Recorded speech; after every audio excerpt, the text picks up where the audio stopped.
No matter how rough the defenses around the league can be, they can't seem to knock out all the good quarterbacks available. The most susceptible to injury, of course, is Joe Namath of the Jets, yet he has stood up under 11 weeks of pounding. Denver's Steve Tinsey is not as fortunate, as last week his collarbone was broken for the second time, which meant his replacement, Marlon Briscoe, would be at the helm for Denver. And whoever named him the Magician certainly knew what he was pulling out of his hat. On the first play of the second quarter, Brendan McCarthy managed to overcome his excitement and hold on to Marlon's first touchdown pass of the day.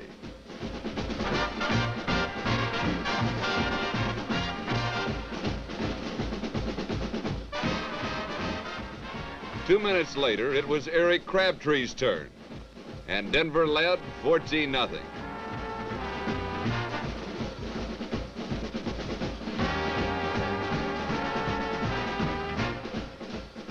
Going for 3 in a row was more than Buffalo would stand for, so they intercepted one, setting up their first touchdown.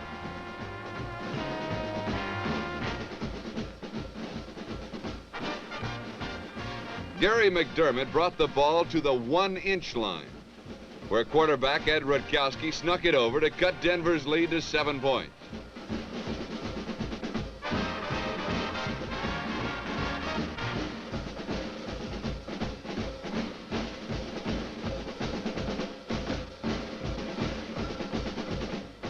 Marlon took offense to that, so with 30 seconds left in the half, he turned Floyd Little loose, and Denver led at halftime 21-7.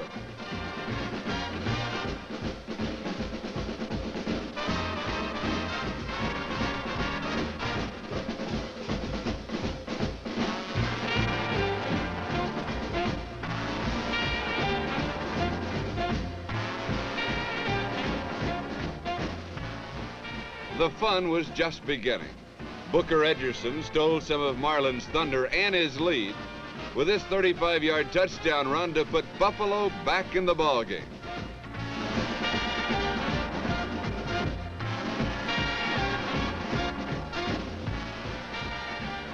Not quite. Marlon then threw his 4th touchdown pass of the day, this one to Al Denson early in the 4th quarter.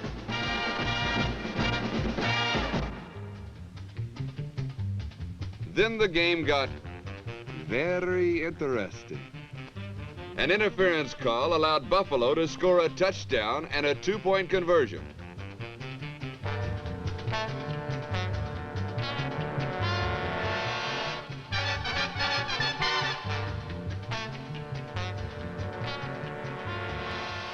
On the kickoff, Gus Holloman apparently took Denver out of trouble by returning it 67 yards.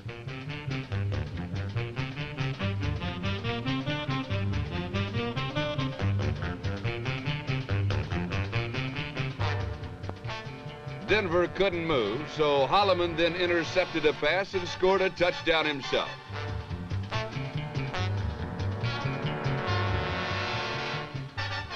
Not quite, as unfortunately it was called back for clipping. So Bobby Howfield kicked a field goal and Denver took a comfortable lead. Not comfortable enough, it seems, as Howard Kindig blocked a punt and Gary McDermott took it in.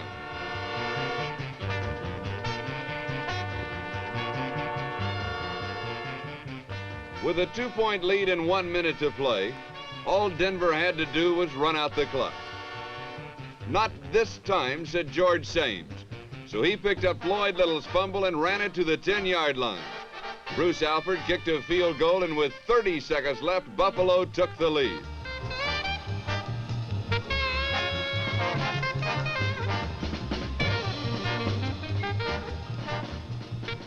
Is all lost for Denver? Not quite.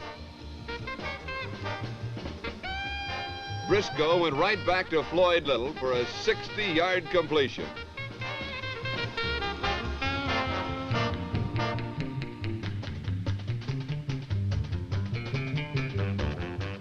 With 7 seconds left, Bobby Howfield kicked a 12-yard field goal And Denver has now won as many games as the Green Bay Packers.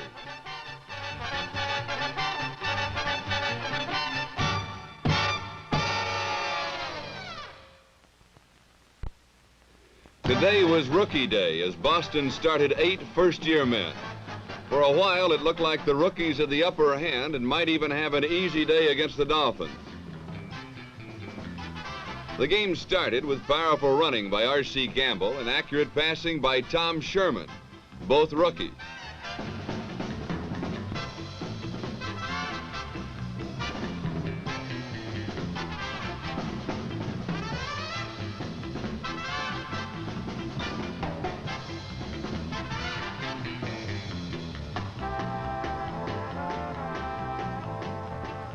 But the Miami defense was hitting hard, even when it gave up big yardage, and this was a sign of things to come.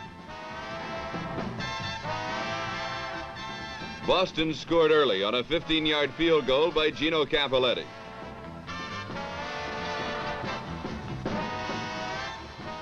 And they wasted no time scoring again. Sherman laid a perfect pass in the arms of rookie Aaron Marsh, who was all alone after the catch. The 60-yard score put the Patriots ahead 10-0. But now it was time for the Dolphins and Bob Greasy to show Boston a few tricks. Greasy moved his team downfield with quick passes and eventually tossed 9 yards to Larry Zonka to cap the 67-yard drive.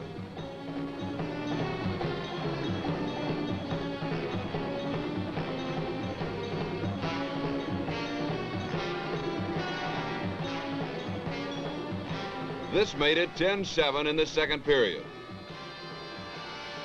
Greasy continued to dominate the game with his passing. On this play, he scrambled around and around and found Howard Twilley for a big gain.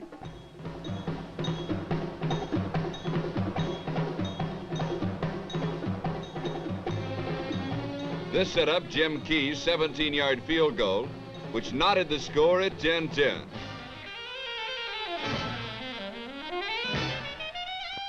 Then, with little time left in the half, Dick Anderson picked off a Sherman pass and returned it 13 yards before he fell on the slippery field.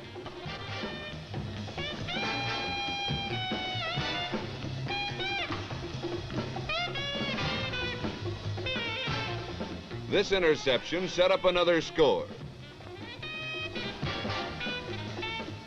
There was only 1 second left in the half, but it was enough time for Jim Keyes to come on the field. It was his second field goal of the day, and it was good for 17 yards.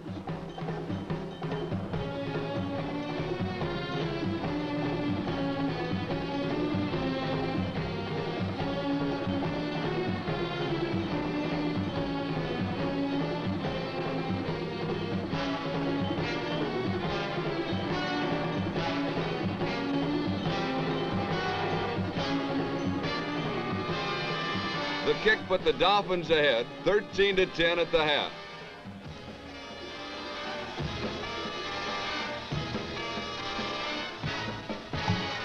Midway through the third quarter, Sherman dropped back to pass and made the mistake of throwing without the ball. The Dolphin recovery set up Greasy's 3-yard pass to Carl Noonan, who was wide open at the goal line. This made it 20-10.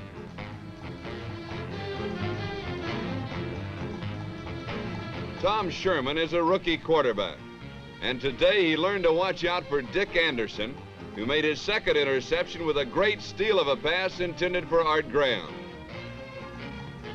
Anderson made one move and ran 96 yards for a touchdown that put the game hopelessly out of reach.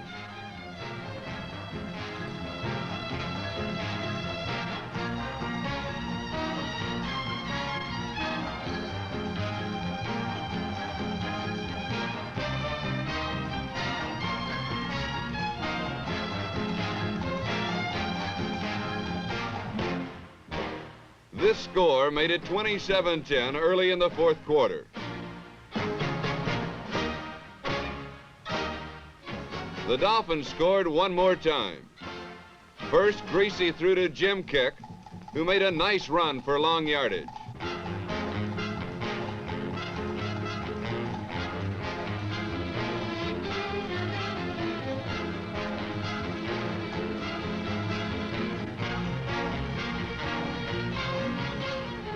Then he tossed to Carl Noonan.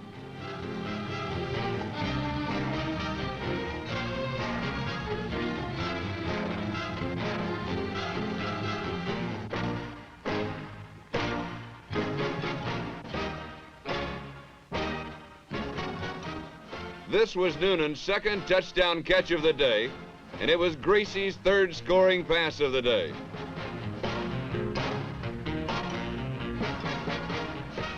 Noonan's touchdown wrapped up a convincing 34-10 Miami victory. It took Oakland 14 minutes to start rolling, but from then on the bingo was a treed cap. Darryl LaMonica's 26-yard pass to Warren Wells set up number 23 Charlie Smith's 7-pointer.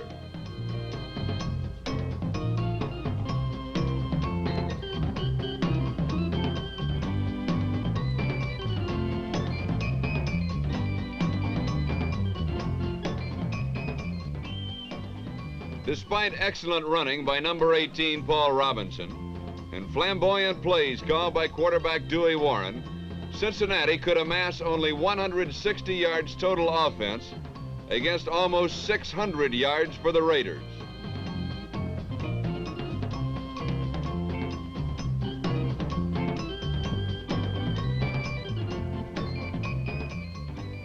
The Oakland defense played superbly, stopping the bingo threats repeatedly.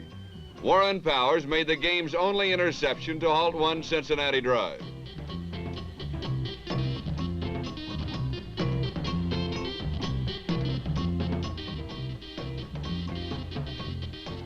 LaMonica's passes soon led to another Oakland score as he hit Warren Wells for 58 yards.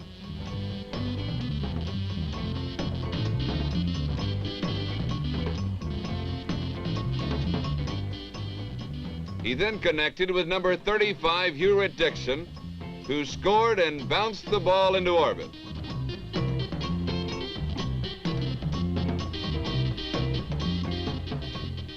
Paul Robinson's great running was to no avail, as the Bengals were continually forced to give up the ball. When they did, LaMonica, senior hitting Fred Biletnikoff for 18 yards, had the Raider offense powering along in high gear.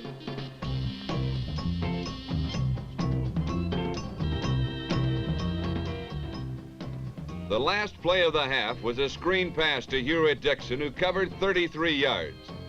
Although it did not lead to a score, it was an omen of things to come.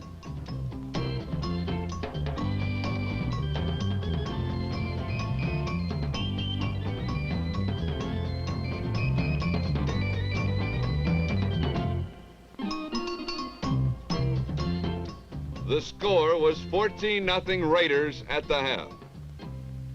Oakland's offense got even better in the second half.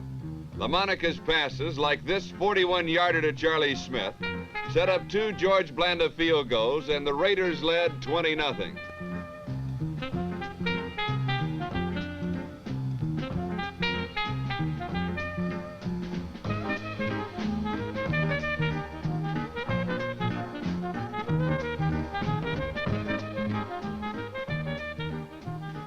The Raiders' powerful running game was led by Hewitt Dixon and rookie Charlie Smith, seen here battering his way for 21 yards. But it was LaMonica's passes that hurt the most. His 32-yarder to Fred Biletnikoff set up Charlie Smith's 9-yard burst for his second touchdown.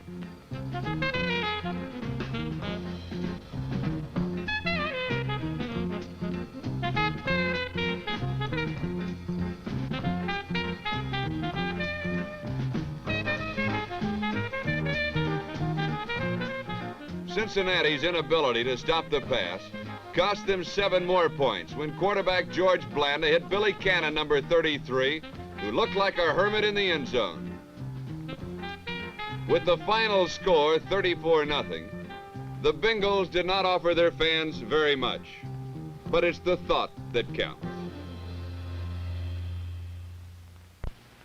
The New York Jets were 6-point underdogs when they suited up to face the San Diego Chargers on the West Coast. But the Jets made San Diego into the underdog in the Western Division race. You can't give all the credit to the Jets for their win. San Diego sometimes played like they weren't even there. The glue-fingered receivers of the San Diego Chargers became completely unglued against the New York Jets.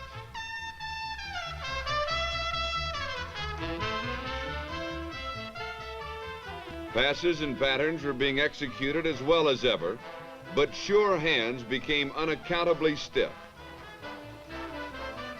And if the Chargers weren't dropping passes, the New York Jets secondary was simply stopping them before they got there.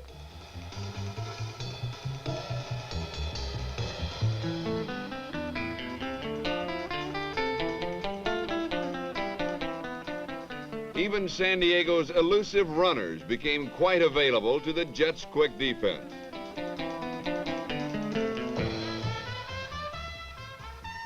New York really didn't even need a rushing attack, with Joe Namath hitting number 13, Don Maynard, with frightening accuracy. This 87-yard scoring play frightened the Chargers early in the game as New York took a 10-0 lead. However, the Jets were not flawless. Number 41, Matt Snell, forgot to turn, and Namath was dead on target.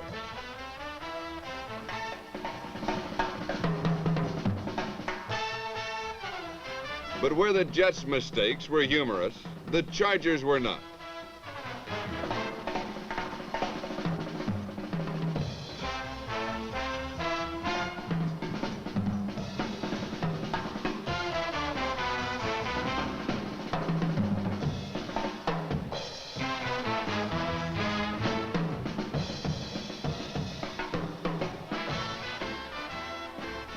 The Jets and Matt Snell opened the second quarter with their second touchdown of the game and led 17-0. The Chargers' response to New York's lead was not very effective.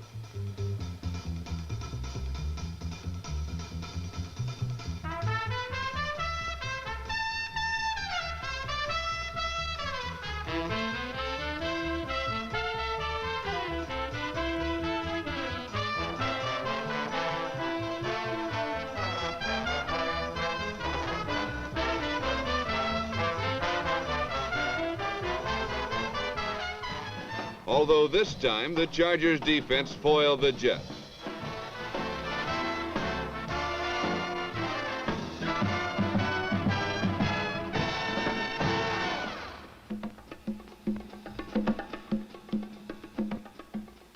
But how do you foil number 11, Jim Turner, the league's leading scorer, whose 3 field goals in this game gave him the pro record of 31 in a season, and there are still 3 games to go.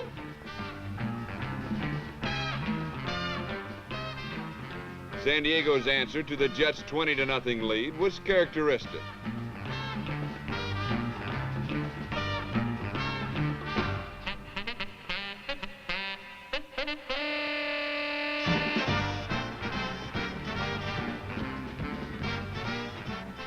However, this time, the Chargers stopped New York outside of Jim Turner's field goal range.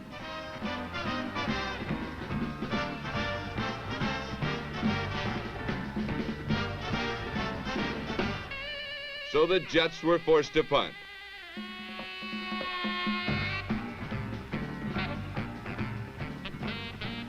Number 45, Speedy Duncan, almost fumbled the ball. New York will wish he had.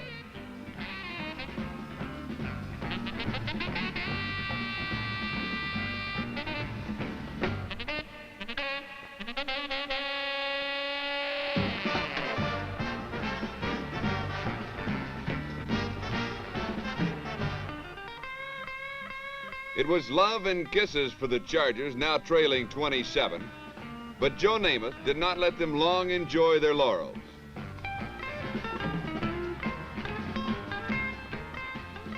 Namath threw a perfect strike to a wide-open Bill Mathis, and that was about all she wrote for the first half.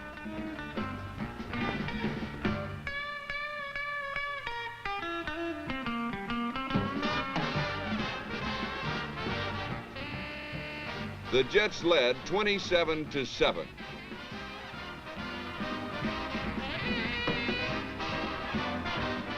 Which was painful for some to believe.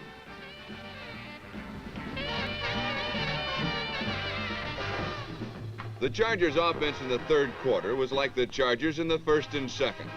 The game's strategy seemed to be give the ball away, let New York score, and hope Speedy Duncan will return the kickoff for a touchdown.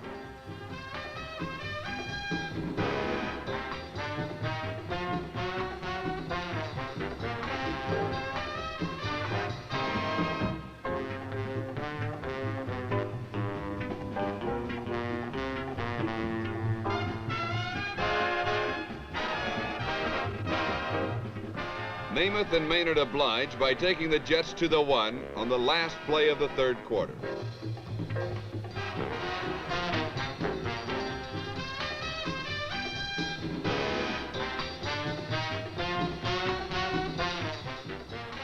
The Jets started the fourth quarter the same way they opened the second quarter, running for a touchdown. Bill Mathis scored for the second time today, and New York led 37-7.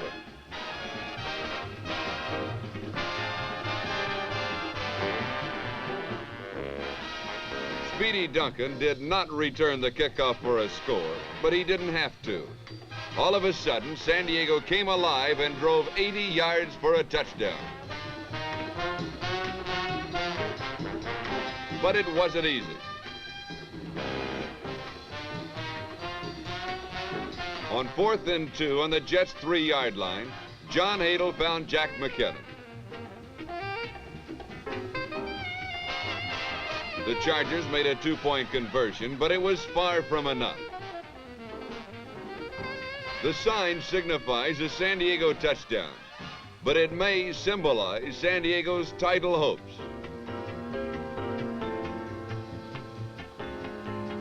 The 37-15 drubbing by the New York Jets puts John Hadle and company in trouble. They are now a full game behind the Raiders and the Chiefs. Who knows? The New York Jets may have sent San Diego to the showers for the 1968 season.